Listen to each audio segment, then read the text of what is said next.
Apa saja yang dipelajari ketika Anda mulai belajar ilmu hipnotis? Pada video kali ini saya akan membagikan kepada teman-teman, buat siapapun Anda yang menonton, baik Anda pemula ataupun Anda yang sudah bisa hipnotis, tentang bagaimana cara kerja ilmu hipnotis itu sendiri. Nah, supaya teman-teman nanti lebih memahami, silahkan Anda simak videonya dari awal sampai akhir nanti.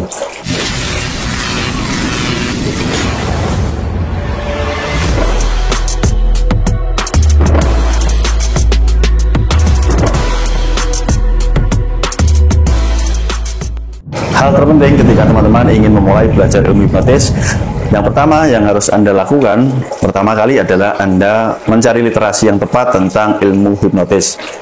Alasannya kenapa? Karena masih banyak orang yang tidak paham tentang apa itu ilmu hipnotis, sehingga seringkali timbul pertanyaan yang kurang lebih seperti ini. Mas Nuk, apakah ketika Anda mengajarkan ilmu hipnotis ini nanti takutnya banyak disalahgunakan? Nah, ini pertanyaan yang kurang lebihnya seperti itu, teman-teman. Lantas bagaimana saya mensikapi atau menjawab pertanyaan tersebut? Saya menjawabnya kurang lebihnya seperti ini. Justru sebaliknya, malah sudah banyak yang membenargunakan dan dengan gagah berani bisa menggunakan ilmu hipnotis membantu orang lain, membantu diri sendiri, misalkan dengan cara melakukan hipnoterapi. Nah, kenapa saya bahas seperti ini, teman-teman? Karena tidak dapat dipungkiri bahwa masyarakat kita ini masih minim literasi. Ketika memberikan opini pun tidak berdasarkan hal yang diketahuinya, hanya berdasarkan katanya. Nah, misalkan ilmu hipnotis dianggap ilmu untuk kejahatan, ilmu hipnotis dianggap sebagai ilmu yang merugikan orang lain, padahal faktanya ilmu hipnotis justru banyak membantu orang lain dan diri sendiri, ya, untuk hipnoterapi dan macam-macamnya. Nah, itu kenapa saya taruh di pertama dulu, ya, di poin pertama, bahwa Anda harus mendapatkan literasi yang cukup.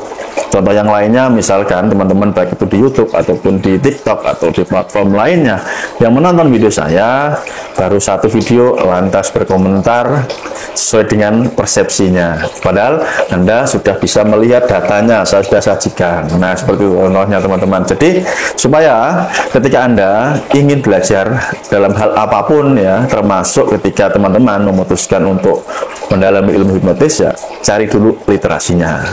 Bisa Anda baca di Google, bisa Anda lihat di video, baik di YouTube, di TikTok, dan lain sebagainya. Cari dulu, pahami dulu. Setelah itu Anda baru bisa bertanya sesuatu hal yang mungkin belum Anda mengerti.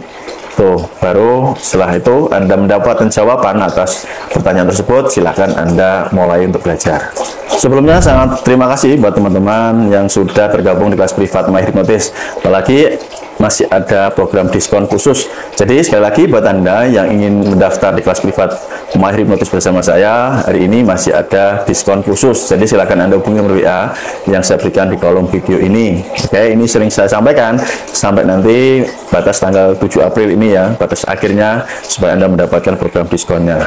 Mengenai belajar ilmu hipnotis, teman-teman, tentu ini sesuatu hal yang mungkin baru bagi Anda, karena selama ini mungkin Anda hanya mendengar, melihat dari tayangan di TV, membaca kalau dulu koran atau berita-berita, intinya bahwa ilmu hipnotis ini adalah ilmu kejahatan.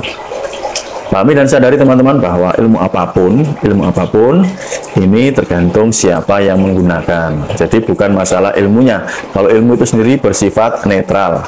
Yang menjadikan hitam, yang menjadikan putih itu adalah yang menggunakannya. Tangan kita ini bisa menjadi hitam ketika kita menggunakan untuk menyakiti orang lain, memukul orang lain. Sebaliknya, tangan kita juga bisa kita gunakan untuk hal yang putih ketika kita gunakan untuk berjabat tangan dengan hangat, mengelus-ngelus istri dan anak-anak kita.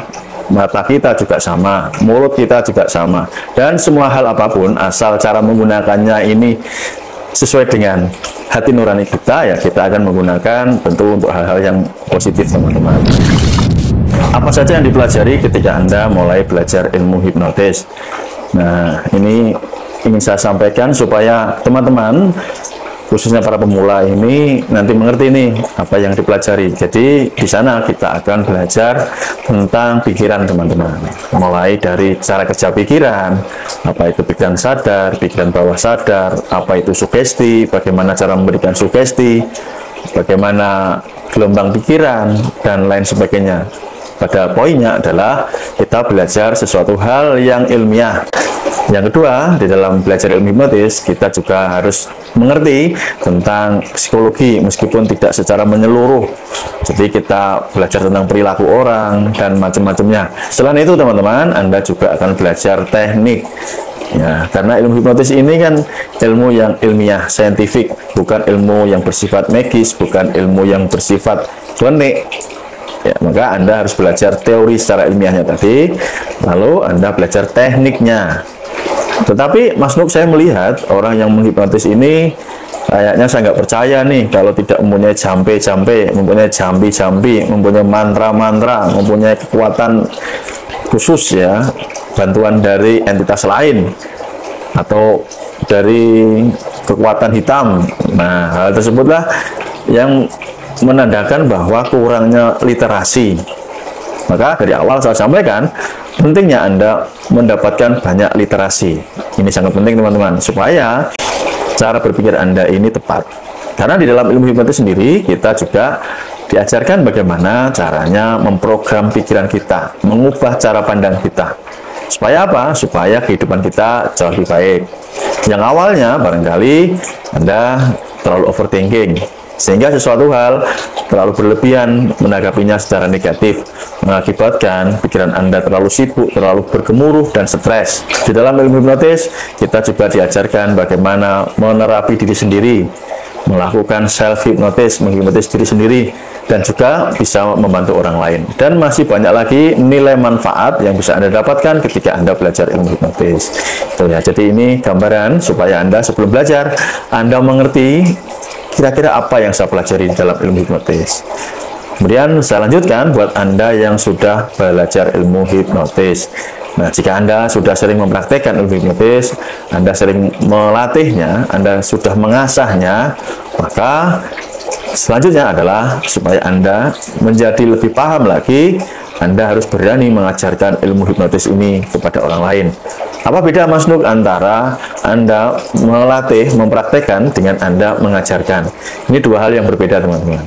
Ketika Anda mempraktekkan, ini tekanannya lebih ringan karena Anda bertanggung jawab terhadap diri Anda sendiri. Saat Anda menghipnotis orang lain ini kan, Anda bebannya itu di Anda sendiri. Apakah saya mampu? Apakah saya bisa? Tapi ketika Anda naik level mengajarkan kemampuan ilmu hipnotis ke orang lain, yang pasti tugas Anda ini bagaimana membuat orang lain paham dengan apa yang Anda ajarkan. Ini pula yang dulu saya lakukan di awal-awal saya mulai belajar hipnotis ya. Saya menjadi pemula ya, jadi mulai belajar teorinya secara mendalam, sering mempraktekannya hingga pada akhirnya saya mengajarkan ya. Ini akan mengalami pertumbuhan teman-teman. Maka bila Anda berani memilih jalan ini buat Anda yang sudah bisa hipnotis, saya yakin Anda akan naik ya, Anda akan sangat cepat mengalami pertumbuhan di dalam kemampuan Anda menghipnotis. Gitu teman-teman, semoga ini bermanfaat dan sampai ketemu di video saya selanjutnya. Silakan kembali, silahkan Anda mendaftar di kelas privat, diskonnya masih terbuka lebar. Sampai jumpa, assalamualaikum warahmatullahi wabarakatuh. See you next time, bye bye, salam hipnosa.